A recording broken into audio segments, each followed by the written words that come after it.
보시면 되겠습니다. 자, 로마서 1장 1절과 2절 화면을 보셔도 되고 성경을 읽으셔도 되고 우리 같이 한 목소리로 읽도록 하겠습니다. 시작. 예수 그리스도의 종 바울은 사도로 부르심을 받아 하나님의 복음을 위하여 택정함을 입었으니 이 복음은 하나님이 선지자를 통하여 그의 아들에 관하여 성경에 미리 약속하신 것이라. 아멘. 우리 김영일 목사님께서 나오셔서 말씀 전해 주시겠습니다.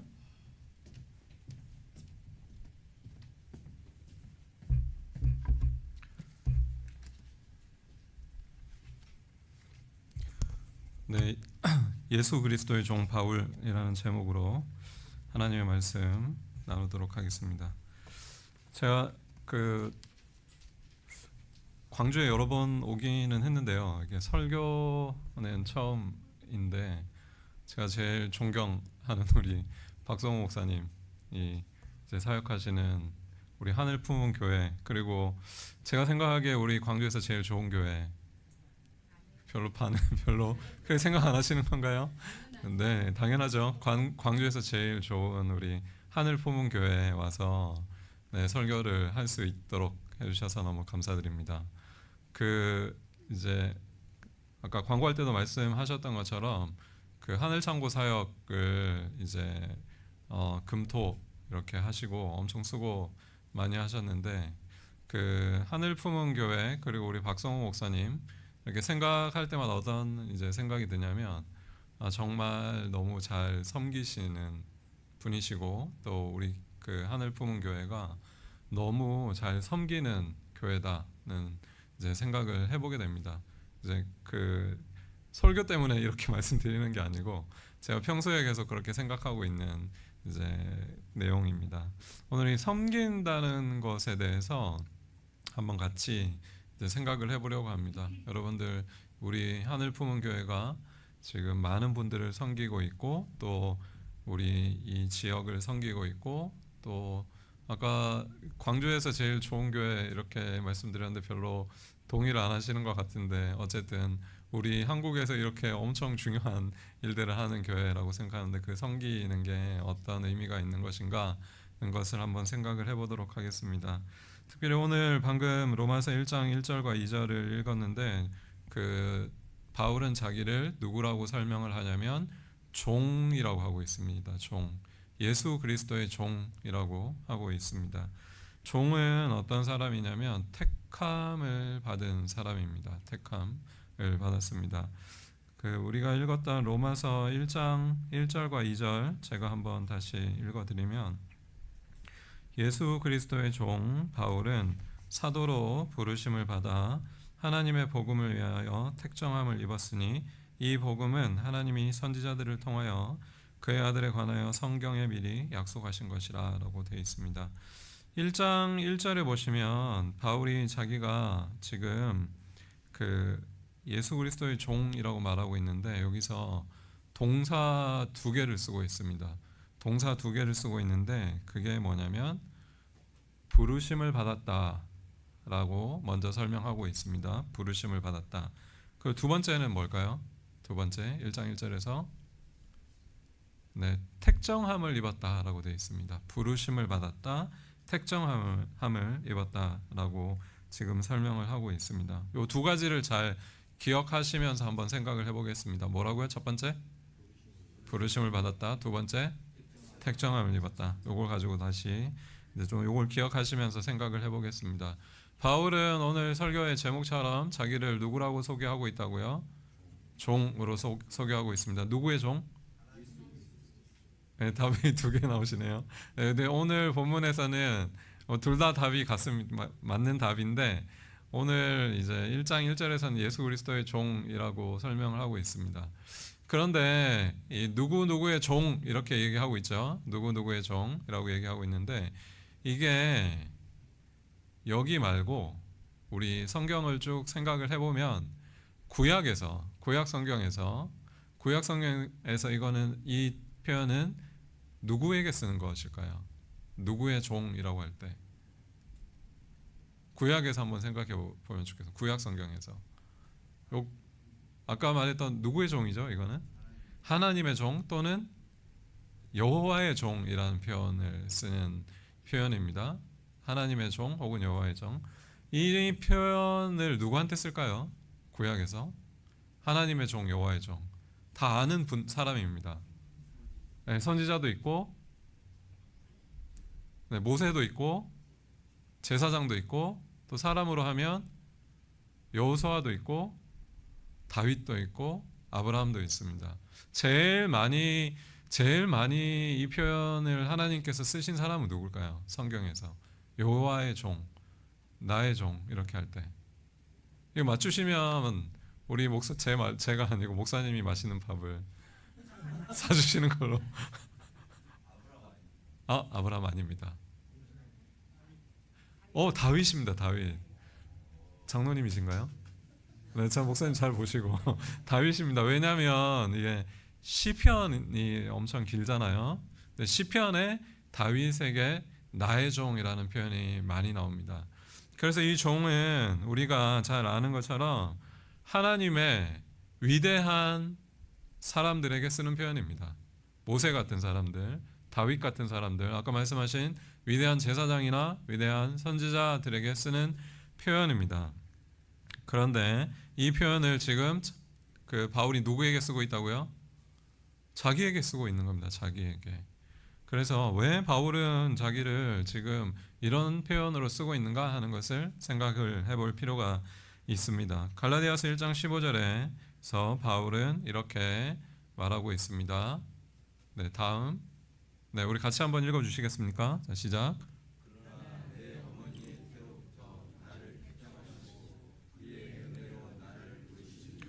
제가 아까 두 가지 기억해야 된다고 말씀드렸죠. 두 가지. 하나가 뭐였냐면 부르심을 받고 그 다음에는 택정함을 입었다. 1장 15절에 보시면 그러나 내 어머니의 태로부터 나를 어떻게 하셨다고요? 택정하셨다라고 표현하고 있습니다. 그리고 나를 어떻게 해요? 부르셨다고 이야기를 하고 있습니다. 바울이 지금 1장 15절에서 로마서 우리가 읽었던 1장 1절과 같은 표현을 쓰고 있는데 그 바울이 특별히 이렇게 편지 쓸 때, 성경을 쓸 때 바울이 자기 말을 쓸 때도 있지만 구약 성경을 많이 가져왔었습니다. 특히 바울이 그런 특징을 가지고 있습니다. 구약에서 이 표현을 가지고 있는데 아까 1장 15절을 다시 보여주시면 바울이 어디에서부터요?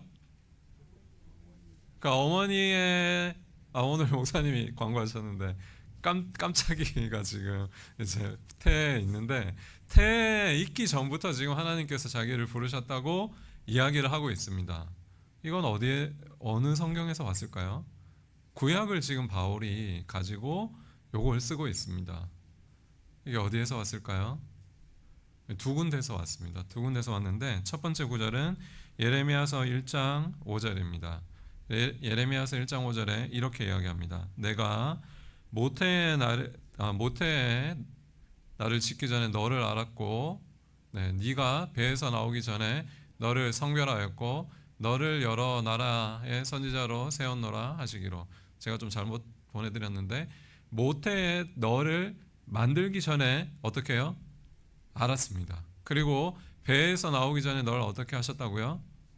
성별하였다. 예레미야에 대한 이야기입니다. 예레미야가 자기 얘기를 하고 있습니다. 그런데 뭐라고 얘기하고 있냐면 하나님께서 모태에 있기 전부터 지금 예레미야를 알았고 모태에서 나오기 전부터 어떻게 해요?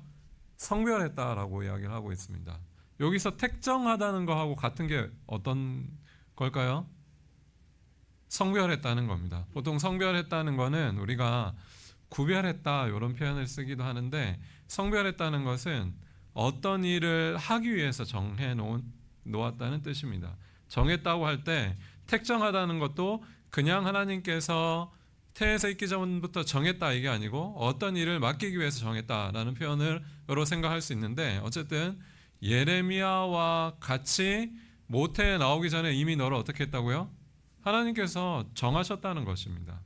그리고 한 구절이 또 있습니다. 어떤 구절이냐면 이사야 49장 1절입니다. 섬들아 내게 들으라 먼 곳 백성들아 귀를 기울이라 여호와께서 태에서부터 나를 어떻게 해요? 부르셨고 내 어머니의 복 중에서부터 내 이름을 기억하셨으며 라고 이야기를 하고 있습니다. 여기서도 어디서부터요? 태에서부터.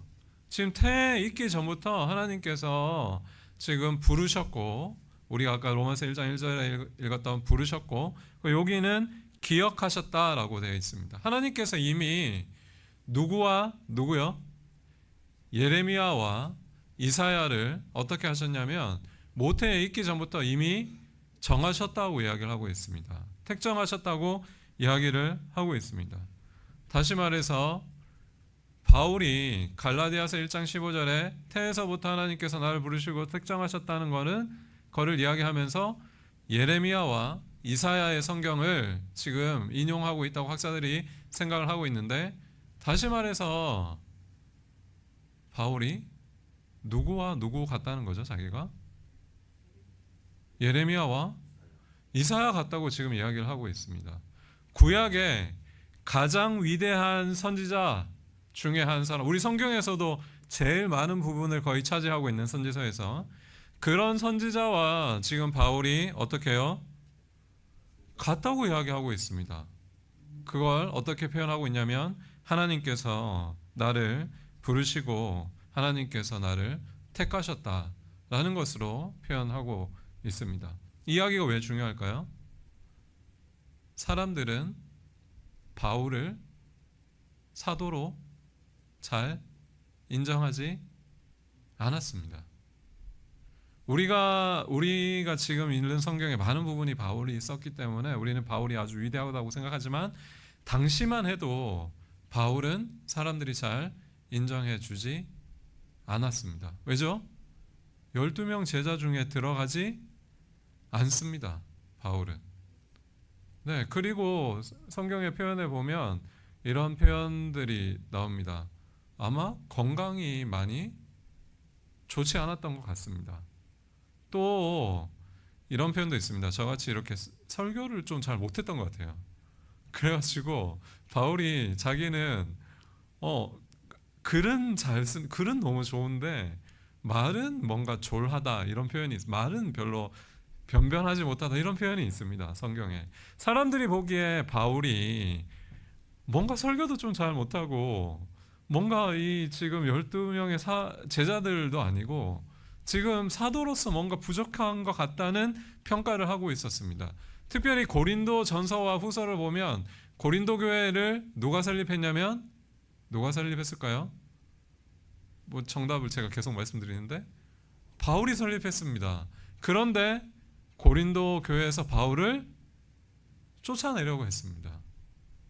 이유가 그런 이유들이 있습니다. 그 12제자도 아니고 설교도 못하고, 그리고 아볼로 같이 설교도 잘 못하고, 또 바울은 뭔가 보니까 자꾸 주중에 일하고 주일에만 사역을 하고 뭔가 좀 부족해 보이는 것 같았던 것 같습니다. 그런데 바울은 자기를 어떻게 생각을 하고 있냐면 구약의 그 위대한 종으로 생각을 하고 있습니다. 그 이유가 뭐냐면 제가 두 가지 말씀드렸죠. 하나님께서 바울을 부르셨기 때문입니다. 하나님께서 바울을 택하셨기 때문입니다. 우리 사랑하는 하늘 품은 교회 성도 여러분, 하나님께서 여러분들을 부르셨습니다. 여러분들은 혹시 내가 하늘 품은 교회를 나온 거지 누가 나를 굳이 정하고 택했나, 또 혹은 불렀나, 박성 목사님이 부르셨을 수도 있겠지만 자꾸 전화하셔서 오라고 하시죠.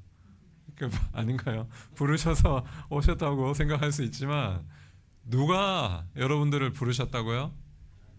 하나님께서 여러분들을 부르셨습니다. 그리고 하나님께서 여러분들을 정하셨습니다. 우리의 위치, 우리의 실력, 우리의 능력, 우리가 가진 것, 우리가 남들 앞에 내세울 것이 없는 것, 그런 것들이 전혀 우리를 정의하지 않습니다. 무엇이 우리를 정의한다고요? 하나님께서 우리를 부르셨다는 것, 하나님께서 우리를 택하셨다는 것이 우리를 정의한다는 것입니다. 우리는 우리에게 가치를 두는 게 아니라 누구에게 가치를 두냐면 하나님께 가치를 두는 사람이라는 것을 꼭 기억할 필요가 있습니다. 하나님께서 여러분들을 택하셨습니다. 이걸 꼭 기억하시는 우리 하늘 품은 교회 성도 여러분들이 되시기를 소망합니다. 두 번째, 그 섬기는 종은 어떻게 하는 사람이냐면 영광을 돌리는 자입니다. 아까 우리 집사님께서 기도할 때도 기도하셨지만 우리 하늘 품은 교회가 하나님께 영광을 돌리는 교회가 되기를 소망합니다. 우리 자신을 위해서 살아가는 게 아니고 하나님께 영광을 돌리는 것을 꼭 기억하시면 좋겠습니다. 그런데 우리 이제 로마서 오늘 본문 1장 1절을 생각을 해볼 때 아까 바울이 원래는 이 그 예수 그리스도의 종이라고 할 때 원래는 구약에서 누구의 종이라고 한다고 말씀드렸죠? 하나님의 종 또는 여호와의 종이라고 표현한다고 말씀을 드렸습니다. 그런데 왜 바울은 이 표현을 예수 그리스도로 바꾸고 있는가 하는 것을 생각을 해볼 필요가 있습니다. 여호와의 종이라고 하지 않고 왜 예수 그리스도의 종이라고 설명을 하고 있는가 하는 것을 생각을 해볼 필요가 있습니다. 사도행전 2장 36절에 베드로는 이렇게 설교합니다. 같이 한번 읽어주십시오. 시작.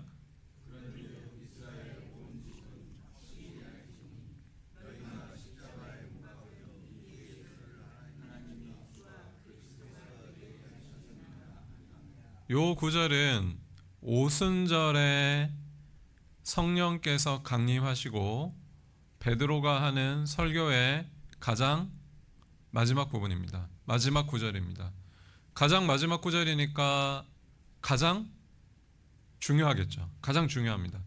그러니까 오순절 사건에 성령께서 오신 그 일이 매우 우리 성령 강림절도 지키고 성령 강림에 따라 성령께서 오신 게 매우 중요한 사건이지만 그 사건을 베드로가 해석을 하고 그 사건을 베드로가 설교를 하는 데 있어서 가장 마지막에 하는 이야기입니다. 가장 중요한 베드로가 전달하고자 하는 가장 중요한 내용이겠죠.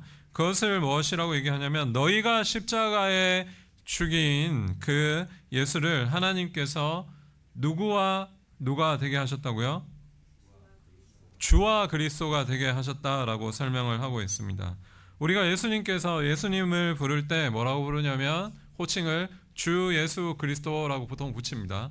기도할 때도 그렇고 아까 성경에도 자주 나타나는 표현입니다. 여러분 그리스도라는 표현은 다 잘 아시죠? 그리스도라는 표현은 어떤 표현일까요? 어떤 뜻일까요?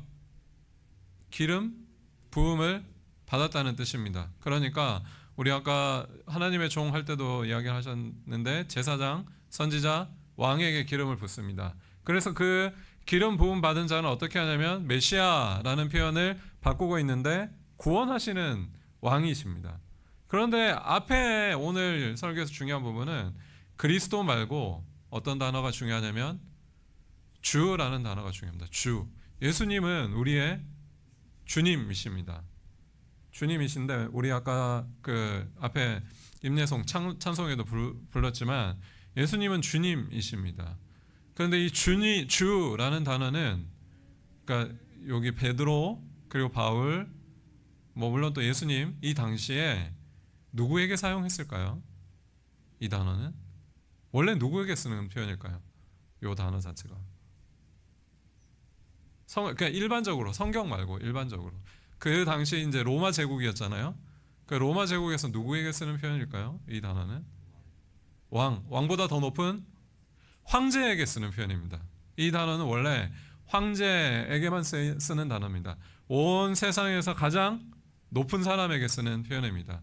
퀴리오스라고 합니다. 퀴리오스, 주라는 단어는. 그런데 이제 로마 시대에는 황제에게 쓰는데 구약 성경을 한번 생각을 해보면 구약 성경에도 이 단어가 쓰입니다. 이 단어는 누구에게 쓸까요? 아까 했습니다. 누구에게? 이 단어는 가장 높으신 하나님께 쓰는 표현입니다. 하나님께. 원래 하나님의 이름이 뭐냐면 아까도 했는데 여호와라는 이름이 있습니다. 이름이 있죠. 여호와라는 이름이 있는데 이 단어 대신에 뭘 쓴다고요? 주라는 단어를 씁니다. 왜 그렇게 했냐면 우리 아까 십계명에도 했잖아요. 하나님의 이름을 어떻게 해요? 망령되이 일컬으면 안 되기 때문에 이스라엘 사람들은 어떻게 했냐면 이 단어를 여호와라는 단어를 원래는 야훼라고 불렸을 거라고 생각하는데 이 단어를 발음하지 않았습니다. 뭐라고 불렀다고요? 요 단어가 나오면 아도나이라고 썼습니다. 아도나이. 성경에 이 단어가 나오면 이 사람들이 여호와라는 단어가 나오면 여호와라고 쓰지 않고 아도나이라는 단어를 썼습니다. 옛날에는 성경을, 요즘에는 성경 이렇게 많이 있잖아요. 우리가 이렇게 인쇄를 해가지고 예전에는 이걸 어떻게 했을까요? 이걸 전달할, 이거 책을 남기려면 암송, 그 다음에는 암송한 거를 썼겠죠. 썼는데 쓸 때 이걸 쓰는 사람들이 어떻게 했냐면 이 단어가 나오면 어떻게 했냐면 너무 함부로 하면 안 되니까 어떻게 했냐면 목욕을 하고 와가지고 이 단어를 썼다고 합니다. 그런데 사실 제가 이제 그 선배 목사님 중에 어떤 목사님이 이런 이야기를 하신 적이 있습니다. 자기는 성경을 읽을 때 어떻게 읽느냐, 양복을 입고 이렇게, 제가 원래 이 코트 입고 와야 되는데 그 목사님 방에 놔뒀다가 문이 잠겨가지고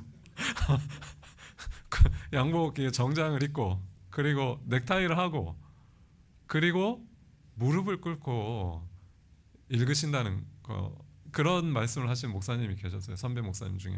그래서 제가 그때는 좀 더 어릴 때인데 아니 굳이 그렇게까지 성경을 읽는데 그렇게까지 해야 되나, 너무 약간 요즘 말로 약간 라떼 이야기를 하신다, 그런 거 아니냐 이렇게 생각했는데 점점 어떤 생각이 드냐면 말씀을 대하는 태도가 저는 그렇게 말씀을 대하지 않는다는 생각이 들었습니다.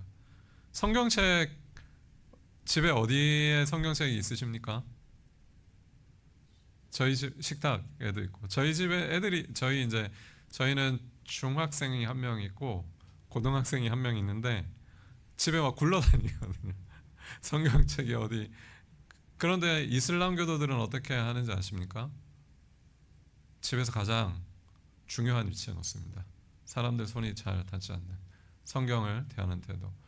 이 야훼라는 단어가 나오면 어떤 태도로 이스라엘 백성들이 대했냐면 주님이신 그분의 이름을 함부로 부르지 않고 아도나이라고 불렀습니다.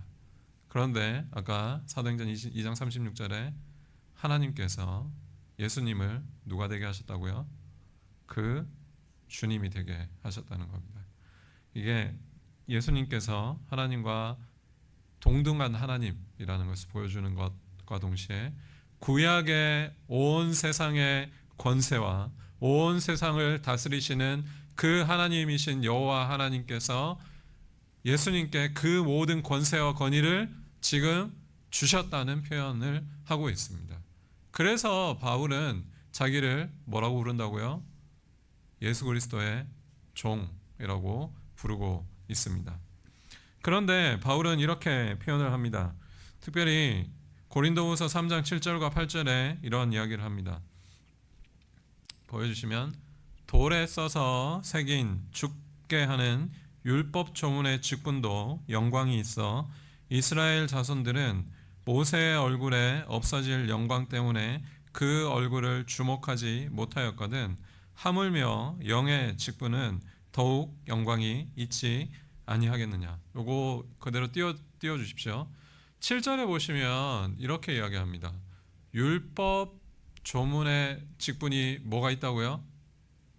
영광이 있습니다. 그래서 그 사람은 율법 조문의 직분을 가진 사람이 누구인 거죠?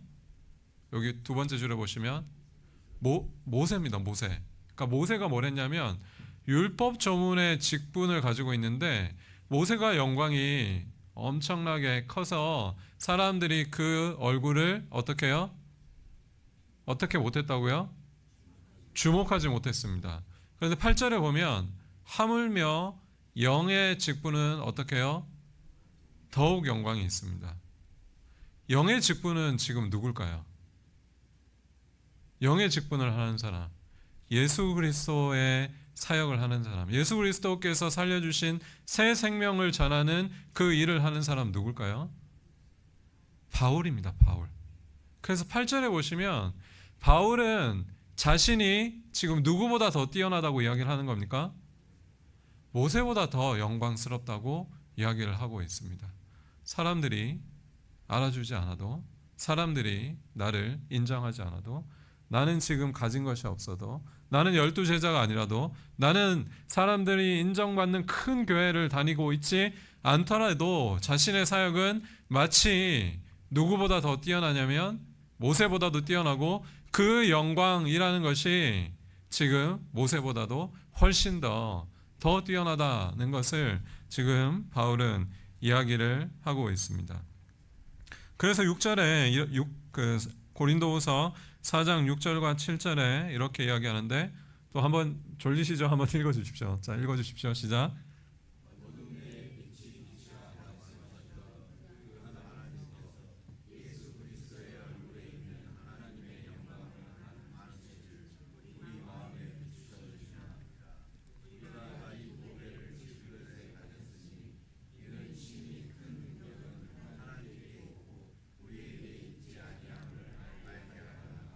네, 이 구절도 잠깐 띄워주시고요. 바울이 7절에 보시면 우리가 질그릇이잖아요. 그런데 질그릇에 무엇을 가졌다고요? 네, 보배를 가졌습니다. 이 보배를 질그릇에 가졌다라고 표현을 하고 있습니다. 그런데 이 보배는 무엇일까요? 6절에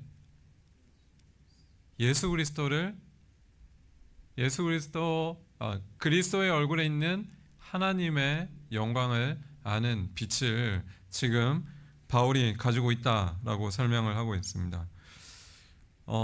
구약을 읽을 때 중요한 이제 팁 중에 하나입니다. 우리 성경 읽으시잖아요.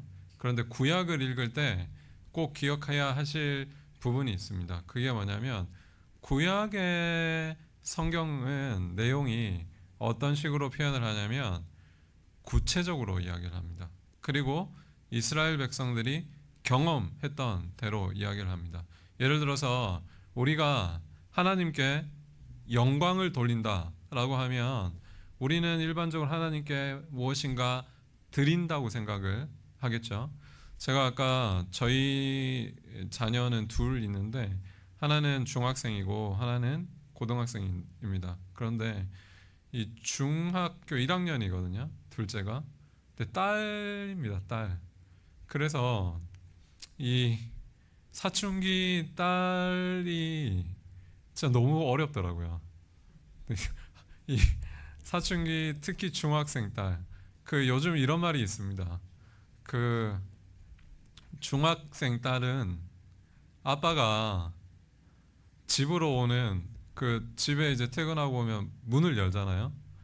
현관문을 여는 소리만 들어도 기분이 나쁘다. 이런 말이 있습니다. 요즘 그런 말 많이 합니다. 그래서 안 나와, 자기 방에서 안 나와. 아빠를 보기 싫어하는 거죠. 그런 딸이 있는데 이 딸이 이제 이번 올해가 이제 중학생이니까 항상 제 생일이나 우리 결혼 기념일이 되면 뭔가 편지 같은 걸 써 옵니다. 선물도 사오고. 그래서 우리 요즘 젊은 사람들이 하는 MBTI가 있거든요. 저는 엄청 T입니다. T. 감정이 별로 없어요. 그래서 그 편지를 보면 사실은 그렇게 크게 감동을 받지 않습니다. 감동을 받는 것처럼 행동합니다. 네, 편지를 보면 그 친구가 또 이렇게 용돈을 모아와서 선물을 사 오기도 하죠. 그 선물을. 근데 그게 저에게 막 크게 도움이 되십니까? 네, 저는 도움이 되지는 않는데 영광을 돌린다는 게 마치 그런 것과 같습니다.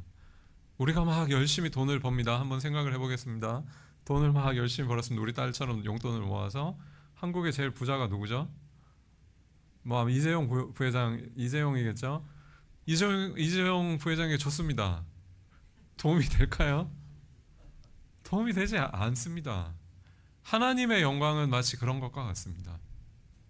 우리가 수고하고 노력하는 것이 원래는 하나님께 크게 영광이 되지 않습니다. 그런데 하나님은 그걸 기쁘게, 저같이 티가 아니어가지고 기쁘게 받아주시는 것입니다. 아까 제가 구약을 읽을 때 중요한 게 이런 개념들이 구체적이라고 말씀드렸는데, 영광은 오히려 무엇이냐면 여기 나왔던 것처럼 빛이 비치는 것입니다. 하나님의 영광은 우리가 돌려드리는다고 표현을 하기도 하지만, 하나님께서 이스라엘 백성들을 찾아오셨을 때 거기에 비치는 것을 하나님께서 영광이라는 것을 한자로 해보면 꽃뿌리 영에다 비칩니다. 그렇죠? 하나님의 영광이 이스라엘 백성들에게 임하는 것입니다. 하나님의 영광이 우리에게 비치는 것입니다. 그때마다 이스라엘 백성은 하나님의 영광을 경험했다고 이야기를 하고, 하나님께서 자기 백성들을 특별히 구원하시기 위해 찾아오셨을 때 하나님께서 영광으로 함께 하신다는 표현을 사용합니다. 또 질문 하나 해보면 이런 것입니다. 예수님께서 왜 더 영광스러운 빛이냐, 더 영광스럽냐? 아까 바울은 그것을 영의 직분이라고 이야기했는데, 예수님께서 이렇게 승천하실 때 제자들 앞에서 무엇에 둘러싸여서 올라가셨다고 표현하고 있죠? 성경에 무엇에? 구름에. 그리고 예수님이 다시 오실 거잖아요. 믿으십니까? 대답이 좀 작으신. 박성호 목사님 하실 때는 이렇게 안 하시죠? 예수님 다시 오시는 것을 믿으십니까? 뭘 타고 오시는지 아십니까? 구름 타고 오는 거 다 아시죠? 근데 왜 구름을 타고 오실까요? 예수님께서 손오공인가? 왜 갑자기 구름을 타고 오시는 걸까요? 예수님께서 구름이 하는 역할이 뭐냐면 영광을 가리는 역할을 하는 겁니다. 영광을 직접 보면 구약에서 다 죽기 때문에 그 영광을 가리는 게 뭐냐면 구름이 하는 역할입니다. 예수님께서는 하나님이 가지셨던 그 영광으로 지금 하늘 보좌에 계시고, 그 영광으로 우리 가운데 오실 것입니다. 그것을 지금 무엇이라고 또 표현하고 있냐면, 바울이 그 영광을 우리와 같은 질그릇에 가졌다는 것입니다. 우리 자신이 무엇인가 내세울 것이 있는 것이 아니라 우리에게 있는 그 예수 그리스도의 빛, 그것이 우리를 영광스럽게 하고 또 그것을 비추는 것으로 하나님께 영광을 돌리는 것입니다. 고린도후서 4장 15절에 이렇게 이야기를 합니다. 이는 모든 것이 너희를 위함이니 많은 사람의 감사로 말미암아 은혜가 더하여 넘쳐서 하나님께 영광을 돌리게 하려 함이라. 하나님께 영광을 돌리는데 그것이 뭐냐면 하나님의 은혜가 흘러서 넘치는 것입니다. 다시 말해서 하나님의 그 영광의 빛이 여러분들을 통해서 흘러 넘칠 때 그것이 하나님께 영광이 된다고 이야기를 하고 있습니다. 바울은 그래서 이렇게 이야기를 합니다. 사도행전 13장 47절에 하는 바울의 중요한 이야기입니다. 주께서 이같이 우리에게 명하시되 내가 너를 무엇으로 삼는다고요? 여러분들을 무엇으로 삼는다고요? 빛을 비추는 것으로 삼는다는 것입니다. 빛을 비추는 역할을 하는 방식으로 하나님께서 우리를 부르셨고, 바울이 그렇게 자신의 소명을 이해하고 있다는 것입니다. 아까 바울이 선지서에 누구와 누구의 자기를 비교하고 있다고요? 예레미야와 이사야. 이 구절은 이사야 49장 6절을 그대로 인용한 내용입니다. 이렇게 이야기하고 있습니다. 그가 이르시되 네가 나의 종이 되어 야곱의 지파들을 일으키며 이스라엘 중에 보존된 자를 돌아오게 할 것은 매우 쉬운 일이라. 내가 또 너를 무엇으로 삼는다고요? 이방의 빛으로 삼아 나의 구원을 베풀어서 땅끝까지 이르게 하리라고 이야기를 하고 있습니다. 사랑하는 성도 여러분, 특별히 하늘 품은 교회 성도 여러분, 하늘을 품은 우리 성도 여러분들 되시길 바랍니다. 하늘을 품는다고 할 때 특별히 하나님의 그 영광을 품는 우리 성도 여러분들 되시길 바랍니다. 그 영광이 모든 사람에게 비치는 역할, 이방에 빛이 되는 역할을 하는 것, 그것이 우리 하늘 품은 교회 성도 여러분들의 섬김과 그리고 여러분들의 섬김을 통해서 이 빛이 온 세상에 퍼져나가게 되기를 소망합니다. 저는 사역을 아주 조그만 교회에서 시작했습니다. 이런 제 생각에는 우리 하늘 품은 교회와 거의 비슷한 규모의 교회에서 교육 전도사를 시작을 했습니다. 그래서 전도사니까 교육자니까 주일날 제가 일찍 갔겠죠. 늦게 가면 안 되니까 일찍 갔습니다. 일찍 갔는데 가니까 제가 항상 매주일 일찍 가는 편인데 누가 와 있었냐면 장로님이 항상, 담임 목사님 말고 장로님이 항상 와 계셨습니다. 그래서 뭘 하시냐면 거기는 엘리베이터가 있었는데 근데 어쨌든 거기가 지하층하고 우리 하늘 품은 교회처럼 2층 3층을 썼거든요. 근데 그 계단을 다 오셔서 쓸고 계시는 겁니다. 아침마다 오셔가지고 장로님께서 그 아침마다 오셔서 맨날 쓸고 계시는 거죠. 그리고 또 제가 또 퇴근도 제일 늦게 하지 않았겠어요. 어쨌든 교육 전도사니까. 그런데 저보다 더 늦게 퇴근하시는 집사님 한 분이 계셨습니다. 뭘 하시냐면 층마다 다니시면서 불을 다 끄고 불하고 에어컨하고 히터 이런 거 다 마지막까지 다 자기가 다 점검하고 가셨거든요. 그걸 보면서 저는 교회를 섬긴다는 게 뭔가를 배웠습니다. 마치 우리 하늘 품은 교회가 섬기는 섬김과 같습니다. 이렇게 하늘 창고 사역 어제 제가 왔는데 금요일도 그랬지만 좀 아까 기도하실 때 그러셨잖아요. 여름이 끝나서 이제 하늘 창고 사역을 시작했는데 더워가지고 어제 엄청 힘드셨죠. 누가 알아주지도 않는 하나님께서 그것을 보신다는 것을 꼭 기억하시길 바랍니다. 그 섬김이, 여러분들의 섬김이 하나님의 그 놀라운 영광스러운 빛을 여러분들이 사랑으로 섬기는 그분들에게 전달되고 있다는 것을 꼭 기억하실 필요가 있습니다. 여러분들의 사역이 이 광주에 하나님의 그 놀라운 은혜를 전달하고 있다는 것을 꼭 기억하실 필요가 있습니다. 아무도 하지 않는, 한국교회에서 잘 하지 않는 그런 온 세상을 섬기는 역할을 여러분들이 하고 있다는 것을, 한국교회를 섬기고 온 세상을 섬기는 그런 일들을 여러분들이 한다는 것을 꼭 기억할 필요가 있습니다. 우리는 질그릇입니다. 가진 것이 없습니다. 내세울 것도 없습니다. 남들이 알아주지도 않습니다. 그러나 그 가운데 하나님의 영광의 빛이 있다는 것을 꼭 기억하실 필요가 있습니다. 세 번째로 이 종은 어떤 자냐면 섬기는 자입니다. 우리 하늘 품은 교회에 딱 어울리는 구절이죠. 예수님은 마가복음 10장 45절에, 이건 중요한 구절이니까 같이 한번 읽어보겠습니다. 시작. 인자가 온 것은 섬김을 받으려 함이 아니라 도리어 섬기려 하고 자기의 목숨을 많은 사람의 대속물로 주려 함이니라 라고 예수님께서 말씀하셨습니다. 예수님께서는 섬기러 오셨습니다. 로마서 15장 8절과 9절에 이렇게 이야기를 하고 있습니다. 우리가 오늘 읽었던 그 로마서와 관련되어 있는데 8절에 보시면 예수님께서는 그리스도께서 하나님의 진실하심을 위하여 할례의 뭐가 되셨다고요? 추종자가 되셨습니다. 이 할례의 추종자라는 거는 지금 한글 번역이 좀 추종자라고 해서 뭔가 쫓아가는 것처럼 그런 사람으로 설명이 되는데, 이 단어는 원래 헬라어로 하면 섬기는 자입니다. 할례를 섬기는 자. 할례를 섬긴다는 게 무슨 뜻일까요?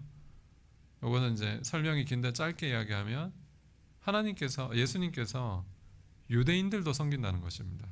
유대인들도. 그래서 그것은 조상들에게 주신 약속을, 이제 하나님께서 하신 약속을 세우시기 위해서입니다. 9절에 보시면 이방인들도 섬기십니다. 어떻게 섬기시냐면 하나님께 영광을 돌리게 하는 섬김입니다. 섬김이 두 가지인데, 유대인들을 섬기는 게 하나가 있고, 하나는 이방인들이 영광을 돌리는 섬김, 이 두 가지가 있습니다. 원래 섬김이라는 단어는, 한글은 섬김이라는 단어가 조금 다른데, 영어로 섬김이라는 단어가 이제 두 가지 의미가 있죠. 우리가 일반적으로 말하는 우리 하늘 품은 교회에서 섬기는 것처럼 하늘 창고 사역하는 그런 섬김이 하나가 있습니다. 다른 섬김의 서비스는 어떤 의미가 있냐면 예배가 있습니다. 예배가 있는데, 그런데 두 가지를 어쨌든 중요하게 이야기하는데, 하나는 유대인들을 섬기고 하나는 이방인들을 섬기는 것이 예수님의 섬김입니다.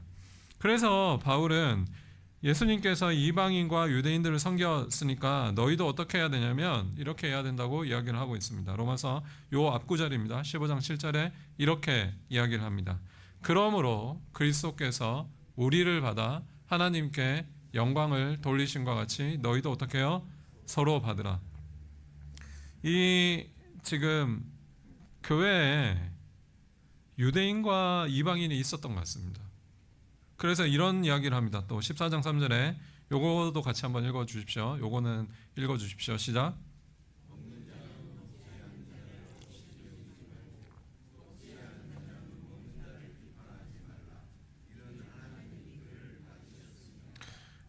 14장 3절에 보면 먹는 자가 있고 먹지 않는 자가 있다는 겁니다. 교회 안에. 먹는 자는 누굴까요? 누가 먹을까요? 요거는 고기를 이야기하는 겁니다. 고기. 우리 고기 너무 다 잘 먹는데 고기를 안 먹는 사람은 누굴까요? 비건, 이렇게 뭐 살 빼려고 혹시 채식, 이 고기, 옛날에 고기는 다 이제 명절이 왔으니까 어디에 갔다가 오는 거죠? 제사를 지내고 오는 겁니다. 당시의 고기는 신전에서 다 제사를 지내고 이제 시장에 파는 겁니다. 그래서 이 고기를 누가 먹지 않았을까요? 유대인들이 먹지 않았습니다. 유대인들은 이런 고기들을 잘 먹지 않았습니다. 근데 이방인들은 어떻게 했냐면 고기를 잘 먹었습니다. 왜냐하면 우리는 예수 그리스도의 십자가로 율법에 자유한 사람들입니다. 먹을 수 있습니다. 그런데 아직 유대인의 일부 사람들은 어떤 자기의 습관과 방식 때문에 고기를 먹지 않았던 것 같습니다. 그런데 문제는 먹고 먹지 않는 거는 괜찮은데 서로 업신 여겼습니다. 또 혹은 서로 비판했습니다. 교회에서 제일 잘하는 거죠. 우리가 남들을 비판했습니다. 요거는 근데 비판했다는 것보다 더 좀 강한 의미입니다. 재판정에서 재판관이 유죄라고 선언하는 것과 같은 의미입니다.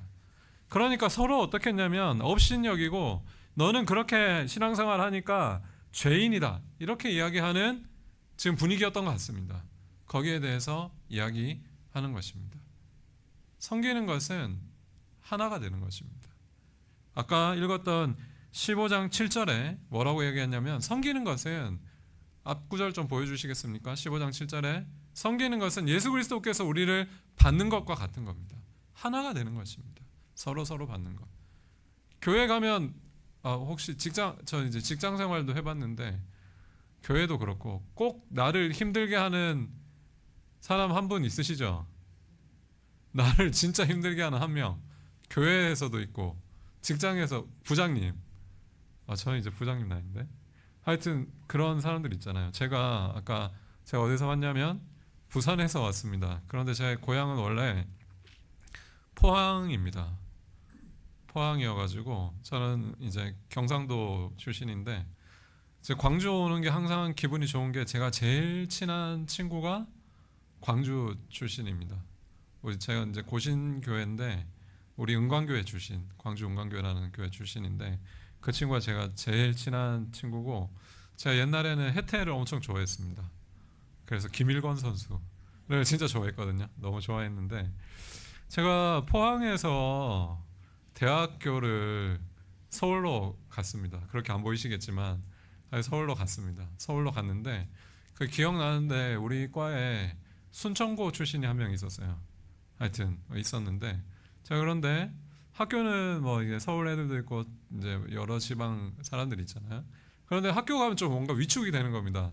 서울 완전 촌놈이어가지고 너무 약간 촌놈이니까 서울 사람들하고 좀 다르잖아요. 옷 입는 것도 뭔가 좀 촌스럽고 하여튼 그런 이제 학교 생활인데 주일날 교회를 가니까 너무 편한 겁니다. 제가 그때 이제 우리 고신교회라는 그 교단을 다녔는데 거기 가니까 다 경상도 사투리만 쓰는 겁니다. 경상도 사투리만 그 교회를 가니까 학교 가면 다 서울말 쓰고 막 이러니까 너무 뭔가 위축되고 제가 촌놈이고 이런데 거기 경상도 사투리만 다 쓰시니까 너무 약간 편했는데 그런데 지금 또 그런지 모르겠지만 그때 당시에만 해도 서울에서 경상도 사투리 경상도 사람들만 교회에서 모이는 교회, 전라도 사람들만 모이는 교회가 따로 있었습니다. 그래서 제가 또 그렇게 안 보이시겠지만 미국 가서 공부를 했는데 되게 이제 그 좀 광주보다 더 작은 도시에서 처음 공부를 했거든요. 그런데 그 제가 이제 미국 교회를 다녔는데 한 5천 명 정도 큰 교회죠. 왜냐하면 광주도 한 5천 명 모이면 큰 교회잖아요. 근데 그 작은 교회, 작은 도시인데 미국 사람들이 모이는 한 5천 명 정도 되는 교회를 출석했습니다. 다녔습니다. 그런데 거기에 5천 명 정도 되는데 흑인이 한 명도 없었습니다. 미국도 흑인들은 흑인들끼리, 그리고 그 백인들은 백인들끼리 그렇게 모이는, 그 미국도 지금 그렇습니다. 교회는 어떤 곳이어야 하냐면 이방인이든지 유대인이든지 상관이 없어야 합니다. 여러분의 신앙의 색깔이 어떻든지 상관이 없어야 합니다. 여러분의 출신이 저처럼 경상도이든지 원래 여기 계시는 분들이든지 상관이, 우리 목사님 경상도에서 오셨죠? 아닙니다. 네, 제가 착각하고 있었습니다. 그것이 상관이 없어야 하는 겁니다. 여러분들의 출신이 상관이 없어야 하고, 여러분들이 재정적으로 넉넉한 분이시든지 경제적으로 어렵든지 상관이 없어야 합니다. 여러분의 학력과 실력과 재능이 남들보다 뛰어나고 우월하든지 남들이 알아주지 않는 그런 질그릇과 같은 사람이든지 상관이 없어야 합니다. 교회는 그런 벽이 없는 곳이 교회입니다. 하늘 품은 교회를 생각할 때마다 그런 교회라고 저는 생각을 합니다. 예수님께서 우리를 받아 하나님께 영광을 돌리셨던 것처럼 너희도 어떻게 해요? 서로 받아야 하는 것입니다.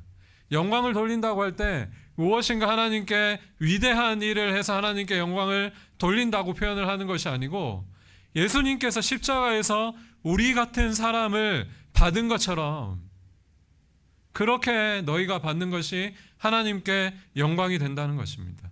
십자가에서 예수님께서 우리를 받으신 사건, 우리와 같은 사람을 받으신 사건을 하나님께서 영광을 받으신 사건이다 라고 바울은 이야기를 하고 있고, 너희도 그렇게 서로를 받아들이고 서로를 그렇게 서로가 하나가 될 때 하나님께서 영광을 받으신다라고 이야기를 하고 있습니다.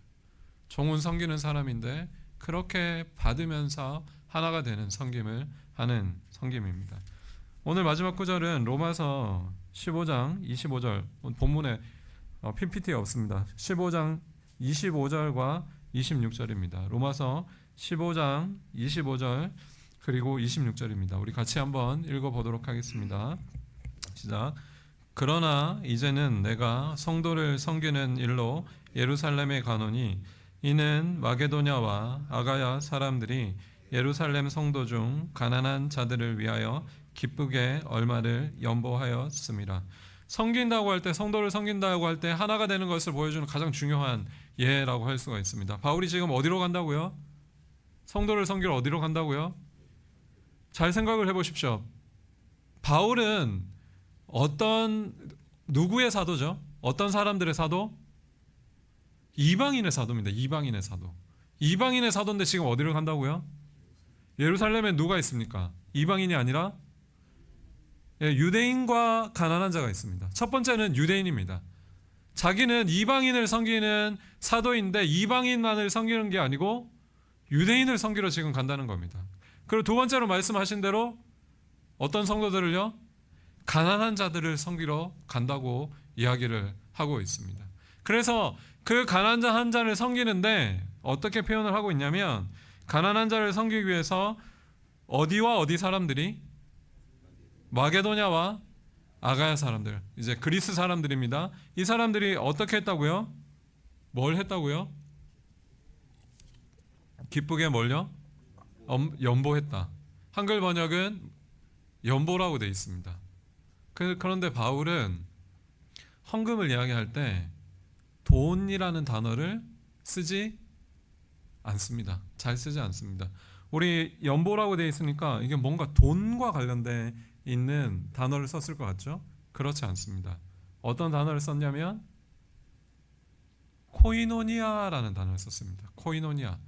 들어보셨죠? 교제라고 하는 코이노니아를 썼습니다. 근데 코이노니아의 단어의 중요한 뜻은 뭐냐면 공통적으로 하나가 된다는 뜻이 있습니다.